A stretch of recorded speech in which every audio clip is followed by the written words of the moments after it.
The first sound anyone remembered wasn't the judge's gavel or the rustle of legal papers. It was his laugh. Low, confident, almost bored.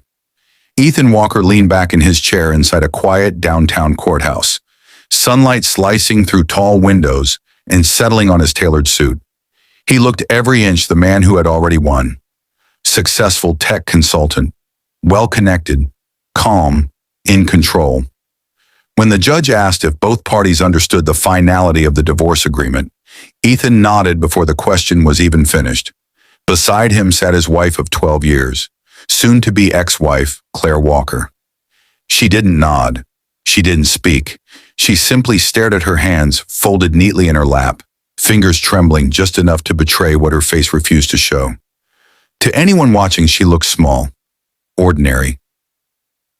The kind of woman people overlook in grocery store aisles and coffee shop lines, and Ethan noticed that too. "Don't worry," he said softly, leaning toward her, his voice dripping with reassurance that sounded kind but felt sharp. "You'll be fine. You always were good at getting by." The lawyer beside him smiled faintly. Even the court clerk avoided Claire's eyes.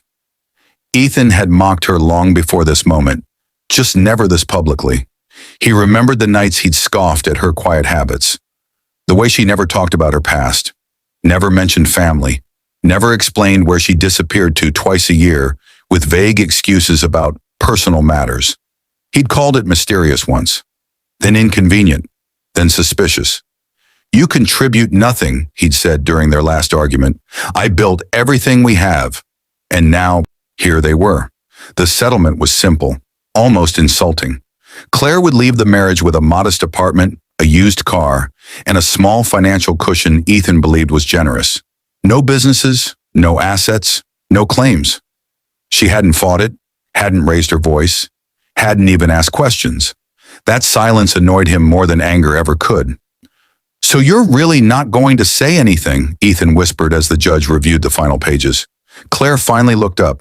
Her eyes met his, not angry, not broken, but distant, as if she were already somewhere else, somewhere far beyond this courtroom, somewhere he couldn't reach. "I hope you find what you're looking for, Ethan," she said quietly. He smiled. "I already have." The gavel came down. Just like that, 12 years were reduced to a signature.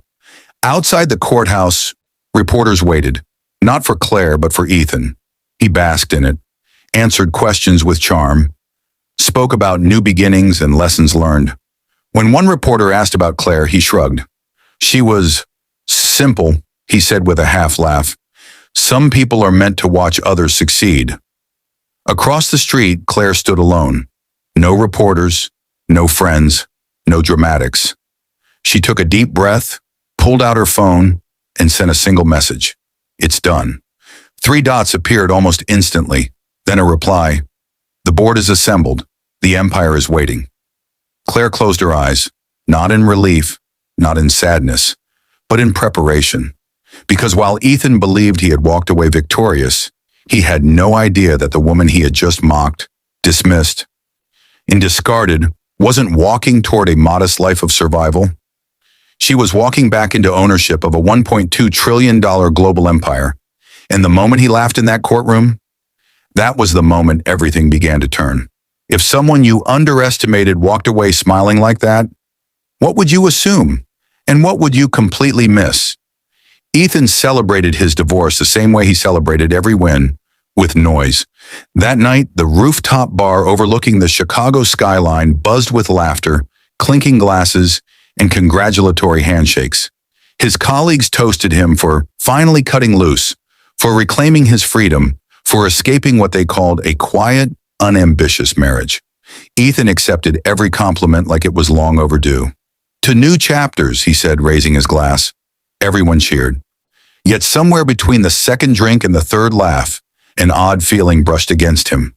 Brief, faint, but unsettling. Claire's face flashed in his mind. Not crying, not angry. Calm. Too calm. He shook it off. For years, he had been certain of who Claire was. A woman without ambition, no social media presence, no visible career growth. She volunteered, read books that weren't trending, avoided attention. She lived like someone with nothing to prove. And Ethan had believed that meant she had nothing. He remembered how she never asked him for money, even when he made 7 figures a year. How she insisted on splitting expenses early in their marriage. How she kept a separate account he'd never bothered to question. Probably saving for crafts or charity, he once joked to a friend. That friend laughed. Claire had always driven an ordinary car, worn simple clothes, cooked at home even when Ethan suggested luxury restaurants. When he bought their house, she'd asked him to choose something comfortable, not flashy. He'd mistaken restraint for dependence. Back at the bar, Ethan's phone buzzed with notifications. New opportunities, congratulatory messages, even a text from a woman he'd been casually seeing before the divorce papers dried. Dinner tomorrow? No complications now, Ethan smirked. Life was aligning perfectly. Across town, Claire's life was moving too, just in a direction no one could see. She stood in a private elevator rising silently through a glass tower that pierced the night sky. No signs on the building, no branding, just clean steel and quiet power. When the doors opened, a long hallway revealed a boardroom flooded with soft white light. Men and women stood as she entered, not out of courtesy, out of respect. "Welcome back, Miss Sinclair," one of them said. Claire nodded, slipping off the modest coat she'd worn to court, revealing a tailored suit beneath. Sharp, elegant, unmistakably commanding. The air shifted the moment she sat at the head of the table. For the first time that day, she spoke with certainty. "Begin the report." Screens lit up around the room. Global markets, infrastructure, networks, logistics systems spanning continents, energy, technology, healthcare, finance. The Sinclair Holdings portfolio wasn't just vast, it was woven into everyday life itself. A trillion-dollar empire built quietly, strategically, generationally. Claire had inherited it years ago, but chosen to live unseen. Chosen love over power. Chosen Ethan. As reports rolled in, one executive hesitated. "There is one concern." Claire looked up. "Go on." "Your divorce has triggered background scans. Your former spouse may soon learn the truth." Silence followed. Claire considered this, her expression unreadable. "He laughed today," she said softly. "Let him enjoy that." Back at the bar, Ethan laughed again, louder this time, completely unaware that the world he thought he understood was already shifting beneath his feet. And when the truth finally surfaced, it wouldn't arrive with anger. It would arrive with consequences. If the person you dismissed had been powerful all along, would you want to know before it was too late, or after everything changed? The truth didn't reach Ethan all at once. It arrived in fragments, quiet at first, almost polite, slipping into his world the way cold air sneaks through an open door before winter announces itself. It began with a meeting. Ethan sat in a glass-walled conference room at his firm, reviewing a major expansion proposal. This deal was supposed to elevate him. Global visibility, executive partnerships, influence he had chased for years. The kind of opportunity that made a man feel untouchable, until the mood in the room shifted. His boss, Martin, cleared his throat. "Before we proceed, there's been a development." Ethan leaned forward. "Good or bad?" Martin hesitated. That hesitation alone tightened Ethan's chest. "We've been advised to pause negotiations," Martin said carefully. "The parent consortium has concerns." "What concerns?" Ethan snapped. "We've met every requirement." Martin slid a tablet across the table. One logo filled the screen. Minimalist, silver, a stylized S inside a circle. Ethan frowned. "Who's that?" Martin looked at him, eyes narrowing. "You don't know Sinclair Holdings?" The room went still. Sinclair Holdings wasn't just a company, it was the company, the kind whose decisions shaped markets without ever appearing in headlines. If they pulled support, deals collapsed. If they invested, industries followed. "They've acquired a controlling interest in the consortium," Martin continued, "effective immediately." Ethan swallowed. "And what does that have to do with us?" Martin's voice dropped. "They requested your removal from the project." The words landed like a punch. "My removal?" Ethan laughed, sharp and disbelieving. "That's absurd." On what grounds? Martin didn't answer right away. He turned the tablet. A profile appeared. Claire Sinclair. Ethan's breath caught. The room blurred. No, Ethan whispered. That's not possible. Martin watched him closely. You were married to Claire Sinclair? Ethan's mind raced. His memories clashed violently with the image on the screen. International honors, philanthropic awards, leadership roles, board authority across continents. The woman who cooked quietly in their kitchen. The woman he'd mocked in court. The woman he'd dismissed as simple. She never said anything, Ethan muttered. She didn't work. She didn't. Martin cut him off. Sinclair family members often operate under extreme privacy, old money, silent power. The meeting ended early. Ethan walked out numb, his phone vibrating nonstop. Messages, alerts, industry news breaking all at once. Sinclair Holdings announces new chairwoman. Claire Sinclair returns to global leadership. The heir who hid in plain sight. Ethan sat alone in his car, gripping the steering wheel, heart pounding. Her last name, the separate accounts, the disappearances, the calm in her eyes when she signed the divorce papers. It all made sense now, and that realization terrified him. He remembered his laugh in the courtroom, the way he'd spoken to reporters, the way he'd reduced her to nothing. Across the city, Claire stood before a panoramic window, watching lights shimmer below. An assistant approached quietly. Media requests are pouring in, she said. And your former husband has been mentioned in several inquiries. Claire didn't turn around. Let them talk, she replied calmly, because she wasn't interested in revenge. She was interested in balance, and Ethan had just learned the cost of disrespect. When the name you once overlooked becomes the one controlling your future, do you beg for understanding or accept the lesson you never thought you'd need? Ethan didn't sleep that night. The city outside his penthouse window glowed with the same confidence it always had, but inside him, everything felt unstable. His phone lay on the table, screen dark, as if mocking him. For the first time in his life, he didn't know who to call or what to say. By morning, the consequences were no longer theoretical. His inbox was flooded, meetings postponed, invitations withdrawn, a speaking engagement quietly rescheduled indefinitely. One by one, doors that once opened with a smile now closed with professional politeness. No explanations, just silence.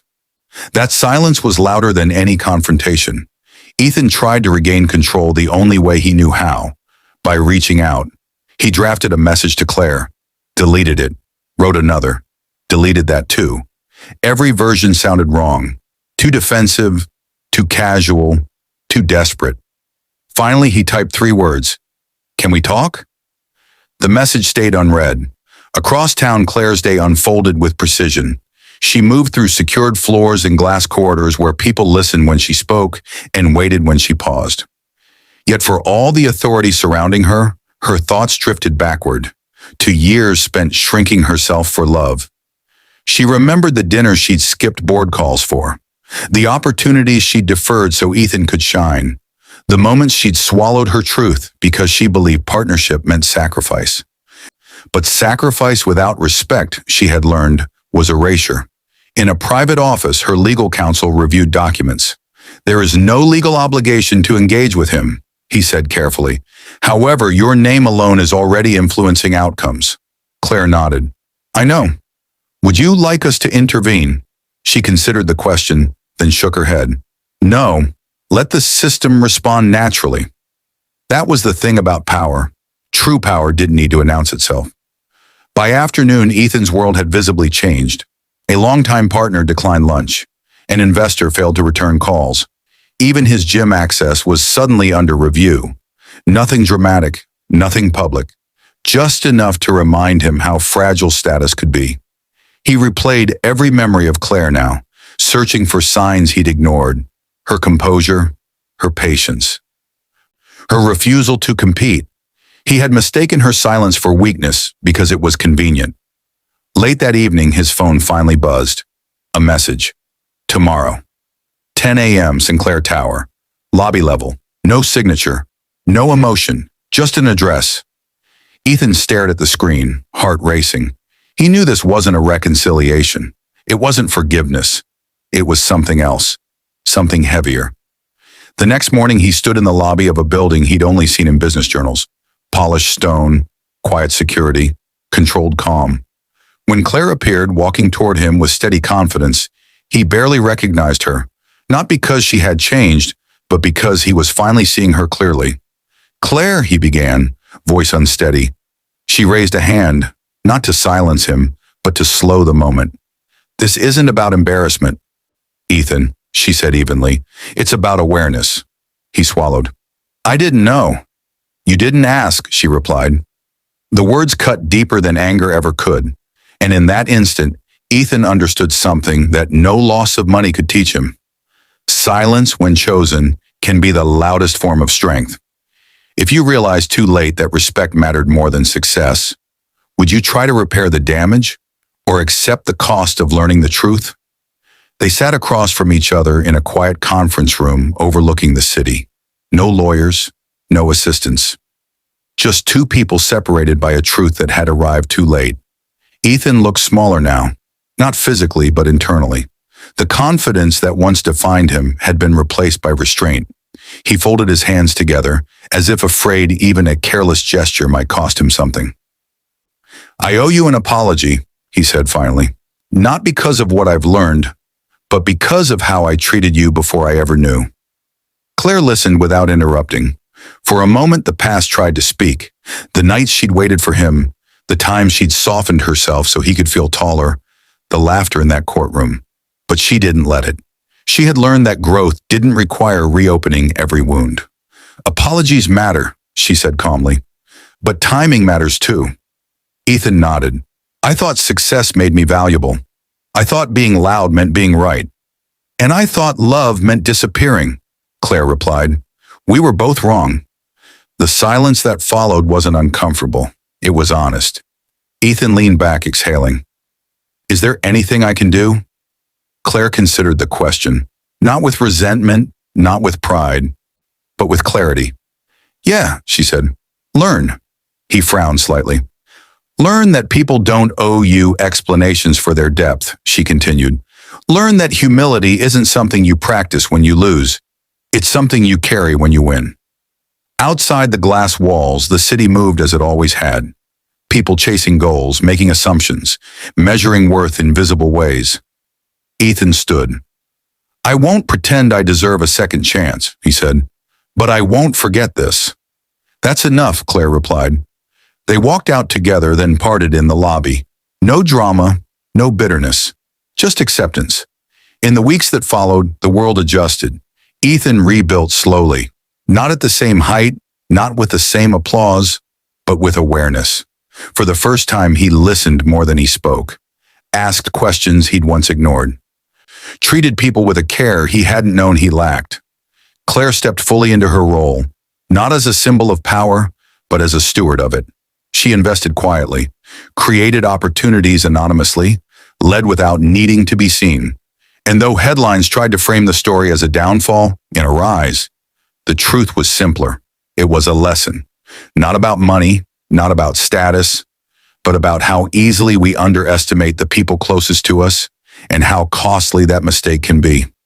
Somewhere in America tonight, someone is dismissing a partner, a friend, a colleague, mistaking silence for insignificance, humility for weakness. So here's the question that lingers long after the story ends. Have you ever underestimated someone who turned out to be far more than you imagined? And what did it teach you when you finally realized the truth? If you were Ethan, what would you have done differently after discovering the truth? Comment below. I'm reading every response. If this story touched your heart, kindly like, share, heat the subscription button on your screen, and turn on the notification bell for more heartwarming story like this.